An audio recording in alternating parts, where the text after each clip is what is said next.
Hello అందరికీ. అందరూ ఎలా ఉన్నారు? ఐ హోప్ మీరందరూ చాలా చాలా బావున్నారు అనుకుంటున్నాను. శివరాత్రి. శివుడంటే నాకు ఎంత ఇష్టమంటే అది మాటల్లో చెప్పలేనంత ఇష్టమనమాట. శివరాత్రి రోజు లింగోద్భవ టైంలో దేవుడికైతే అభిషేకాలు, అలంకరణ అంతా చేశాము. రాత్రి 12కి అభిషేకాలు, అలంకరణ చేశాము. అమ్మవారికి కుంకుమ పూజ అన్నీ కూడా ఎంత బాగా జరిగాయో వీడియో స్కిప్ చేయకుండా చూడండి. మీ అందరికీ కూడా వీడియో చూస్తున్నంత సేపు ఖచ్చితంగా ప్రశాంతంగా అనిపిస్తది. అండ్ చూసారు గదా! ఇది మందారం మొక్క. నైట్ తీశాననమాట. అసలు చూడండి ఎన్ని పూలు పూస్తున్నాయో తెలుసా? డైలీ 20 పూలు దాకా పూస్తున్నాయి. అదే ఒక 50 పూలు పూస్తేనా అయ్యో! ఎంత అందంగా ఉంటదో అప్పుడైతే మాటల్లో చెప్పలేము. చూస్తేనే ఆ చెట్టు ఇంకా ఇంకా చూడాలనిపిస్తుందనమాట. ఆ పువ్వులు అంత బావున్నాయి మందారం పువ్వులు. ఎన్నాళ్ళయిపోయిందో తెలుసా గోరింటాకు పెట్టుకొని? చాలా చాలా రోజులయిపోయింది. యాక్చువల్‌గా రోజులు కాదు నెలలో మరి సంవత్సరాలో గూడా తెలీదనమాట. అన్నాళ్ళయిపోయింది. టెంపుల్‌లో ఎవరో మా రిలేటివ్స్ చేశారంట. వాళ్ళు మా నాయనమ్మకిచ్చి పంపితే నానమ్మ ఇంటికి తీసుకొచ్చింది. వెంటనే అసలు అమ్మతో అయితే గోరింటాకు పెట్టిచ్చేసుకున్నాను. చిన్నప్పుడైతే గోరింటాకు పెట్టించుకుంటున్నప్పుడు మెమరీస్ ఉన్నాయి. అయ్య బాబోయ్! నిజంగా చెప్పండి గోరింటాకు పెట్టుకున్న తర్వాత అప్పుడు అనిపిస్తదనమాట. అమ్మ అక్కడ దురద పుడుతుంది, ఇక్కడ దురద పుడుతుంది అనని చెప్పి. గోరింటాకు పెట్టుకుంటేనే తెలియకుండా ఇట్లా దురదలొస్తున్నట్టుంటాయనమాట. ఆ దోమ కుట్టిందనో ఏదో ఒకటి. నిజంగా మీరు కూడా ఒప్పుకోవాలి. ఇలా జరుగుతుంది గదా! అందరికీ కూడా. గోరింటాకు పెట్టుకున్నాము అనంటే, మా ఇంట్లో ఏం జరుగుతుందో తెలుసా? ఖచ్చితంగా అమ్మ చక్కగా అన్నం తినిపిస్తుందనమాట. అది ఒక బెస్ట్ మెమరీ చిన్నప్పటి నుంచి కూడా. గోరింటాకు పెట్టుకున్న ప్రతిసారి చక్కగా అన్నం అలా తినిపిస్తూ ఉంటుంది. అండ్ ఇలానే చెప్పాను గదా! దురదొస్తే మాత్రం "అమ్మ దురదగా ఉందే" అని జెప్పి ఇలా అడుగుతూ ఉండేవాళ్ళమనమాట. భలే ఫన్నీగా అనిపిస్తది ఇప్పుడు దలుచుకుంటే. నిజం చెప్పాలి అనంటే చిన్నప్పుడే గాదు. ఇప్పుడు గూడా అంతే అనిపిస్తది. మార్నింగ్ అయిపోయింది. గోరింటాకు చూసారా ఎంత బాగా పండిందో. గోరింటాకు పెట్టుకున్న తర్వాత మార్నింగ్ ఇలా మనం ఆయిల్ పెట్టుకున్నామనుకోండి చేతికి, ఇంకా బాగా పండుతుంది. ఎక్కువ రోజులు గూడా ఉంటదంట. ఇదొక చిన్న టిప్ అనమాట. మా ఊరి గుడిలో ఇలాగ శివుడికి చక్కగా అభిషేకం చేసుకోవచ్చు. అలంకరణ కూడా చేసుకోవచ్చు. నిజంగా ఎంతమందికి ఈ అదృష్టం ఉంటుందో తెలియదు గానీ, ఇలా మా ఊర్లో అయితే ఇలా మనమే శివుడికి చక్కగా అభిషేకం, అలంకరణ చేసుకునే అదృష్టం అయితే ఉంది. శివరాత్రి రోజు లింగోద్భవం టైంలో ఇలా పూజ చేసుకునే అవకాశం దక్కినందుకు నిజంగా నేనైతే ఎంతో లక్కీగా ఫీల్ అవుతున్నాను. నిజం చెప్పాలి అనంటే ఇలా లింగోద్భవ టైం ఉంటుంది. ఆ టైంలో పూజ చేసుకోవచ్చు అన్న విషయం నాకైతే తెలీదండి.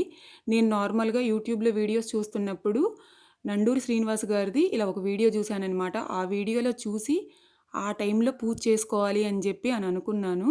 అభిషేకం చేసే టైంలో నేనైతే వీడియో తీయలేదు. ఎందుకంటే ఇలా వీడియోలు తీయడం నాకు ఇష్టం లేదనమాట. కాన్సంట్రేషన్ అంతా కూడా దేవుడి మీదే ఉండాలి అని చెప్పి నేను ఆ టైంలో తీయలేదు. పూజ మొత్తం అయిపోగానే మంచిగా ఇలా వీడియోస్ తీసి మీకు చూపించాలి అని అనుకున్నాను. ఎందుకంటే ఎప్పుడైనా కూడా పూజ చేయలేని వాళ్ళు ఆ పూజ చూసినా కూడా అదృష్టమే అంట. శివరాత్రి రోజు ఉపవాసం గూడా ఉన్నాము. నైట్ పూజ 12కి చేశామనమాట. టెంపుల్‌కి 7:30కి వెళ్ళిపోయాము. 7:30 నుంచి నైట్ 1:30 వరకు పూజలు జరుగుతూనే ఉన్నాయి. ఏదో ఒక పూజ శివుడికి అభిషేకం చేశాము. 108 సార్లు నీళ్లతో అభిషేకం చేశాము. అలానే పసుపు, కుంకుమ, విభూది, తేనె అన్నిటితో కూడా అభిషేకం చేశామండి. అలానే అమ్మవారికి కుంకుమ పూజ గూడా చేశామనమాట.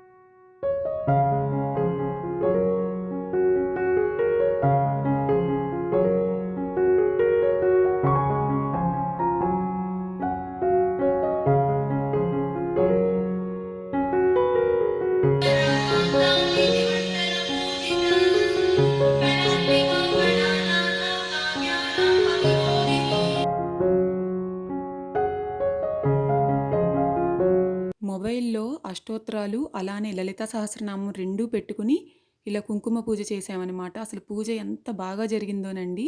తర్వాత ఇలా చక్కగా దేవుడికి అందరికీ కూడా అలంకరణ అయితే చేశాము. ఎవ్రీ ఇయర్ ఈ టెంపుల్‌లో ఇలానే చేస్తారు. నేనైతే ఇది సెకండ్ టైమ్ అనమాట. టెంపుల్‌కి వెళ్ళి ఇలా అలంకరణ చేయడం కానీ, అభిషేకాలు చేయడం గానీ ఇది సెకండ్ టైమ్ అనమాట. మార్నింగ్ గుడిలో కళ్యాణం జరిగింది. పార్వతీ పరమేశ్వరుల కళ్యాణం అసలు ఎంత బాగా చేశారోనండి. చూడటానికి నిజంగా అసలు కనుల పండగగా అనిపించిందనమాట. అంత బాగా జరిగింది పూజ అయితే. నేను చెప్పాను కదా మార్నింగ్ అంతా ఉపవాసం ఉన్నానని చెప్పి.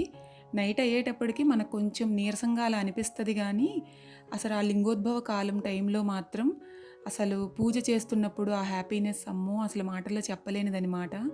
ఇది తులసి కోట. తులసి కోటకి పైన ప్రభలాగా అలా పెట్టారు. అండ్ తులసి కోటకి చక్కగా అసలు ఎంత బాగా అలంకరించారో తెలుసా? ఈ అలంకరణ అంతా చేసినప్పుడు నేనైతే వెళ్ళలేదు. ఉపవాసం చేశానని చెప్పాను కదా! నేనైతే ఇంట్లోనే ఉన్నాను. ఆ అలంకరణ దగ్గరికైతే వెళ్ళలేదు. నైట్ మాత్రమే టెంపుల్‌కి వెళ్ళాను. మార్నింగ్ కూడా వెళ్ళాను. మార్నింగ్ వెళ్ళి గుడిలో అభిషేకాలు అవన్నీ చూశాను. అలానే దేవుడికి కళ్యాణం జరిగిందన్నాను కదా! అదంతా కూడా చూసి మళ్ళీ ఈవినింగ్ ఇంటికొచ్చేసి మళ్ళీ నైట్ ఇంట్లో దీపం పెట్టి మళ్ళీ టెంపుల్కి వెళ్ళానమాట 7:30కి. చూశారు కదా ఇలా ఇలా మొత్తం కూడా అలంకరణ చేశారు.